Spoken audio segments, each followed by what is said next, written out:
판을 흔들어서 미국 경제를 한번 살려보자 하는 그런 시각에서 가상화폐가 굉장히 유용하다. 지금 미국 상원에 스테이블 코인에 관한 법이 지금 올라와 있는데요. 이게 법안 내용이 좀 충격적이에요. 가장 충격적인 내용은 그 가상화폐인 스테이블 코인을 연방준비제도가 통화로 간주하는 겁니다. 트럼프 입장에서는요, 국채 지금 팔아야 되는데 스테이블 팔리면 국채가 해소가 돼요. 그러면 이것은 미국 입장에서 중국만 때리는 게 아니라 달러 기축통화를 더 강화하면서 세계 금융에서 다시 한번 일어설 수 있는 중요한 카드라고요. 최근에 어떤 시황을 이렇게 놓고 보면은 지금 달러가 약세고 채권값도 떨어지지 않습니까? 금리가 올라가면서 코인은 지금 상당히 강세거든요. 대체 자산으로서 지금 인식이 되고 있다. 달러하고 채권에 대한 대체 자산. 말씀 정말 감사하고요. 저희가 뭐 굉장히 긴 시간 동안 토론을 이렇게 진행하고 있는데 저희 토론 중에 나왔던 또 한 가지 큰 주제가 김대호 박사님께서 가상화폐로 판을 흔드는 일이 올 수 있다. 이 부분이 좀 굉장히 의미심장하거든요. 어떻게 생각하십니까? 그렇습니다. 지금 가상화폐를 트럼프 대통령이 키우겠다 이러니까 자기가 투자하니까 가격 올리는 거 아니냐 이렇게 보는 시각도 있는데요. 뭐 속내는 알 수가 없지만 트럼프는 그런 차원에만 머물러 있지 않고 지금 우리가 그동안에 얘기했던 판을 흔들어서 미국 경제를 한번 살려보자 하는 그런 시각에서 가상화폐가 굉장히 유용하다 이렇게 판단을 확실히 하고 있는 듯합니다. 네. 이제 지금 미국 상원에 스테이블 코인에 관한 법이 지금 올라와 있는데요. 이게 법안 내용이 좀 충격적이에요. 초기에는 좀 민주당 의원이 반대하고 이래가지고 소위도 못 올라가고 있는데 지금 소위 통과했어요. 네. 했는데 한마디로 가장 충격적인 내용은 그 스테이블 코인도 가상화폐일진데 그 가상화폐인 스테이블 코인을 연방준비제도가 통화로 간주하는 겁니다. 연방준비제도의 통화관리 안에 들어가 버리는 거예요. 이건 엄청난 사건이에요. 네. 자, 그런데 요약해서 말씀을 드리면 이 스테이블 코인은 일반 비트코인하고는 성격이 완전히 다르단 말이죠. 그냥 가상화폐를 사고 팔 수 있는 기축통화 역할을 하는데 가격이 안정될 수 있는 스테이블 코인이라는 말을 얻을 수 있게 된 이유 중에 하나가 바로 스테이블 코인을 발행을 할 때는 그 발행액에 해당하는 것만큼의 달러나 미국 국채를 사야 되는 거 아닙니까? 그러면 트럼프 입장에서는요. 국채 지금 팔아야 되는데 네. 스테이블 팔리면 국채가 해소가 돼요. 이건 굉장히 알턴이가 빠져나가는 겁니다. 스테이블 코인을 누가 사느냐? 미국 사람도 물론 사죠. 한국, 그다음에 일본, 뭐 각국, 그다음에 중국이 지금 금지시켜놨다고 하지만 야매로 팔리는데 특히 스테이블을 중국에 팔게 되면 중국에 지금 무역수지 흑자로 해가지고 벌어들인 돈, 그 달러를 미국에 국채 팔아가지고 스테이블 코인으로 들어오게 하는 효과가 있거든요. 네. 트럼프가 이걸 싫어할 리가 없어요. 그런데 법안의 내용은 하나는 통화 안으로 집어넣어서 안정도, 신뢰도를 확 살려주는 거고, 그 다음에 두 번째는 이제 그 대신에 지금도 스테이블 코인이 테드나 USDC 같은 게 있어요. 근데 이것들이 자기들이 국채 가지고 있다고 그러지만 가지고 있는지 없는지 검증이 잘 안 돼요. 거기에 대한 규제를 제대로 하겠다. 그러니까 철저히 감독도 하고 그 대신에 통화관리 안으로 넣어주겠다. 이러는 거거든요. 1차적으로는 미국 입장에서는 전 세계의 여윳돈, 그것을 미국의 국채를 사게 하는 연결고리, 이게 잘만 된다면 미국의 고민을 일거에 해결할 수 있거든요. 그리고 그러니까 중국은 금을 사고 미국은 비트코인을 산다는 그런 얘기가 있었던 것도 바로 이 스테이블 코인을 그 경유한 전쟁이었고, 지금 그게 백악관의 암호화폐 차르라고 만들어서 지금 스테이블 코인만 연구하고 있어요. 비트코인을 국가가 비축한다 이건 잘 안 되고 있어요. 그런데 스테이블 코인은 될 가능성이 매우 높다. 그런데 문제는 이게요. 우리나라 같은 나라는 우리나라 통화제도가 완전히 무너질 수가 있어요. 왜냐하면 스테이블 코인이 그렇게 안전한, 그렇게 규제를 어느 정도 받는 통화가 되고 미국 연준의 통화 관리 대상이 들어간다면 우리나라 사람도 달러 베이스의 스테이블 코인 사는 게 100번 나아요. 세금 탈세도 가능해요. 스테이블 코인은. 그러면 이것은 미국 입장에서 중국만 때리는 게 아니라 달러 기축 통화를 더 강화하면서 세계의 금융에서 다시 한번 일어설 수 있는 중요한 카드라고요. 이 어마어마한 폭탄이 다가오고 있는데도 우리 지금 너무 지금 아니에요, 대책이. 그 말씀 좀 드리고 싶어요. 너무 중요한 말씀 주셨고요. 그러니까 우리가 계속 뭐 약 2시간 가까이 2025년 하반기에 트럼프는 어떤 가용 가능한 카드들을 가지고 지금의 어떤 전세를 뒤흔들어 놓을까 하는 것을 계속 그림 그려보고 있는데, 그런 카드로서 우리가 또 빼놓을 수 없는 것이 소위 스테이블 코인을 활용한 지금 국채 금리 문제를 해결하는, 그러면서 또 다른 나라들에게 뭔가 미국의 강한 무언가를 요구하는 그런 움직임을 충분히 가져갈 수 있겠다라는 말씀도 우리가 좀 빼놓을 수 없는 것 같습니다. 자, 이제 거의 마무리하는 차원인데요. 노영우 국장님께도 질문 드리겠습니다. 25년 하반기 우리가 꼭 관찰해야 될 트럼프식 이런 행보, 혹여나 지금까지 말씀 안 하신 부분이 있으셨거나 더 추가적으로 강조하고 싶은 부분이 있으시다면 말씀 부탁드리겠습니다. 일단 아까 그 교수님 말씀하신 소장님 말씀하신 스테이블 코인 문제 관련해 가지고는 최근에 어떤 시황을 이렇게 놓고 보면은 지금 달러가 약세고 채권값도 떨어지지 않습니까? 금리가 올라가면서. 근데 코인은 지금 상당히 강세거든요. 그러니까 이제 이 코인의 가격이 대체 자산으로서 지금 인식이 되고 있다. 달러하고 채권에 대한 대체 자산, 투자자들, 적어도 투자자들 입장에서는.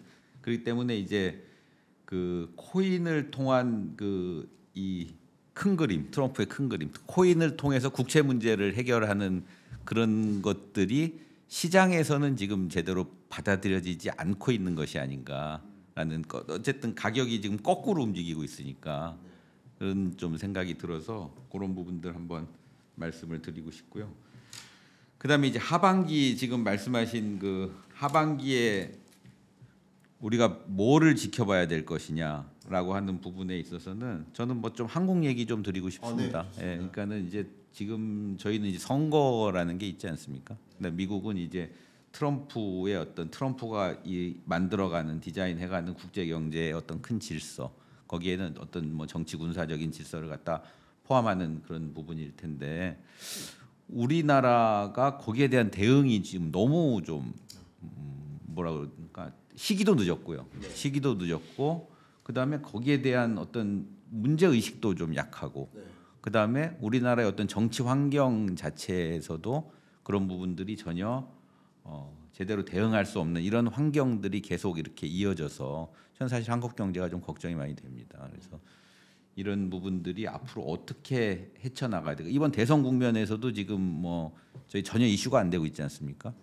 우리나라의 어떤 트럼프에 대응하는 문제는 전혀 이슈가 안 되고 있는데, 이런 부분들에서 좀 전문가 분들이 많은 의견 좀 내시고 그런 부분에 있어서 좀 해안을 찾기를 좀 바라는 마음 말씀드리고 싶습니다. 거대한 변화의 국면에서 우리 한국이라는 우리가 살아가고 있는 이 우리나라가 잘 대응을 못하고 있다는 그 측면도 너무 뼈아프고 속상한 마음입니다. 소장님께도 한번 말씀 부탁드리겠습니다. 25년 하반기 보셨을 때 우리가 꼭 주목해야 될 것, 또 어떤 것들이 있을까요? 우선 그러니까 역점을 두어서 말씀을 드리고 싶은 것은, 자, 트럼프 대통령은 경제학을 뭐 학부단을 잠깐 다녔지만은 경제를 경제로만 풀려가는 사람이 아니에요. 안보와 정치 이런 걸 턴키 베이스로 한꺼번에 풀려가는 거.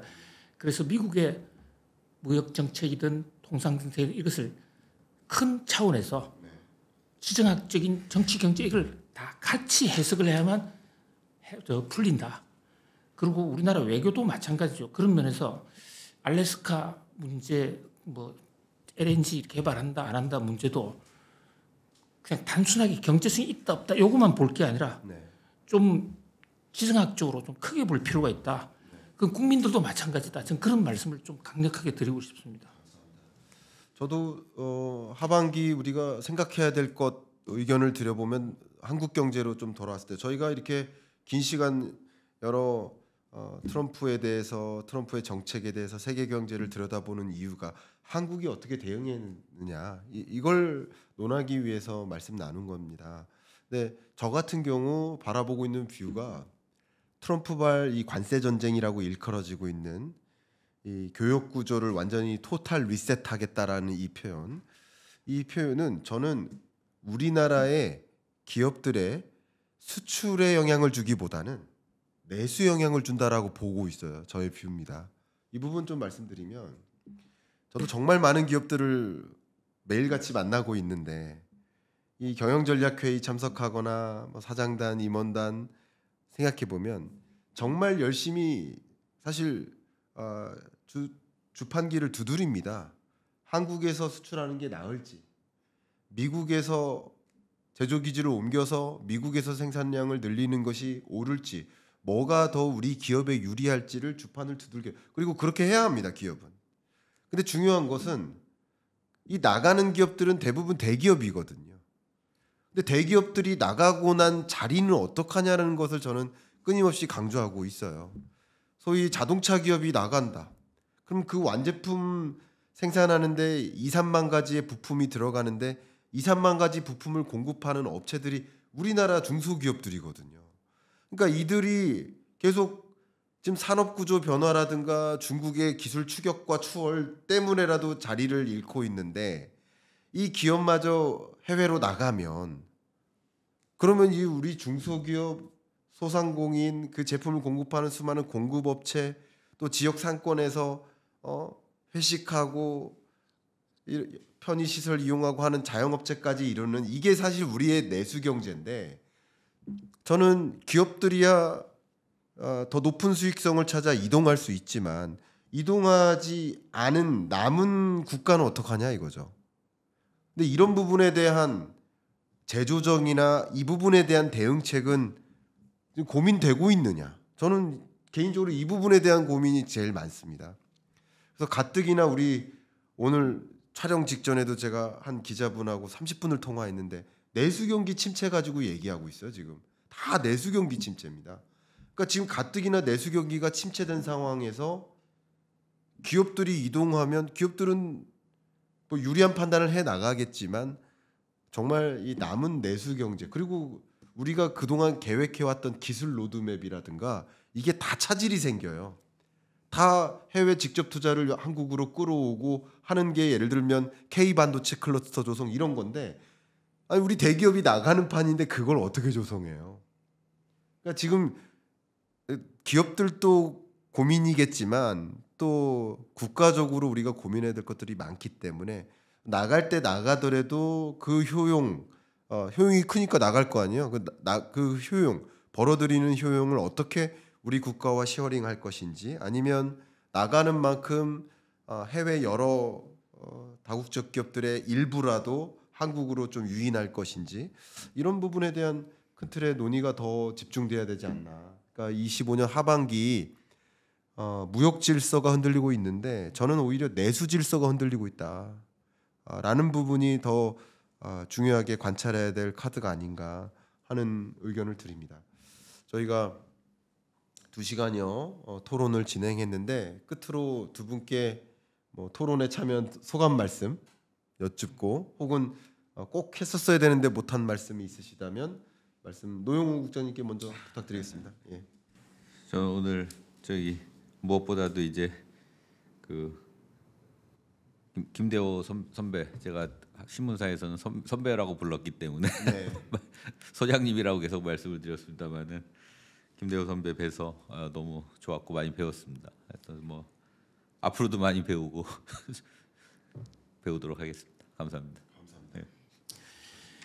네. 예, 우리 경제 뭐 저력이 있습니다. 쉽게 무너지지는 않을 거예요. 다만 현재 우리의 관심사가 너무 좀 엉뚱한 데가 있고 그러니까 전 세계는 지금 비단 트럼프 여서만이 아니라 무역 전쟁으로 새로운 경제 판이 지금 짜여지고 있는데 우리의 관심은 조금 벗어나 있다 안타까운데 그래도 오늘 제가 여기 앉아서 많이 감사하게 많이 느끼는 게 자, 우리 김광석 교수님 같은 경우에 정말 참 이게 차근차근하게 국민들한테 설명해 주잖아요. 경일남 정말 경제를 이렇게 충분하게 많은 자세한 내용과 또 아주 따뜻한 마음으로 이렇게 그러면 국민들이 결국은 많이 알면 그게 정치인들이고 지도자들도 국민들을 따라갈 수밖에 없거든요. 그래서 저는 아는 만큼 보인다는 얘기가 있지만 국민들이 경제를 알면 그 나라 경제 잘 된다. 그런 면에서 경일남이라는 우리 김광석 교수님의 사이트가 정말 애국자구나 그런 생각을 한번 해봅니다. 네. 감사하고요. 두 분의 과찬의 그 소감 말씀 뭐 어쨌든 더 노력하라는 의미로 잘 받아들이고 저도 이제 소감 말씀 끝으로 드린다면 저도 이제 경제를 뭐 하루 종일 잠 안 자는 시간만 빼면 하루 종일 경제를 생각하고 살아가고 있는데 역시 이 경제라는 하나의 객체가 있다면 저도 이제 미처 360도를 다 못 볼 때가 있어요. 근데 두 분의 귀한 어떤 분석과 경기 판단, 의견 이런 것들 때문에 미처 못 봤던 부분들을 또 이렇게 360도를 다 볼 수 있게 도와주신 게 아닌가. 제가 많이 배웠고 또 25년 하반기 경제를 들여다볼 때 꼭 이런 부분들을 생각하지 못했던 이런 부분들도 꼭 챙겨서 생각하면서 경제를 관찰해야겠다 이렇게 생각했습니다. 저도 소감 말씀 이렇게 드리고 끝으로 아마 여러분들도 이 긴 시간 토론 들으시면서 많은 것들을 다채롭게 생각하고 미처 생각하지 못했던 분들도 좀 챙겨서 생각할 수 있는 계기가 되지 않으셨을까 이렇게 기대 말씀 드리면서 마무리하도록 하겠습니다. 자, 여기서 마무리하고 소주 한잔 하러 가시죠. 감사합니다. 감사합니다. 네, 감사합니다.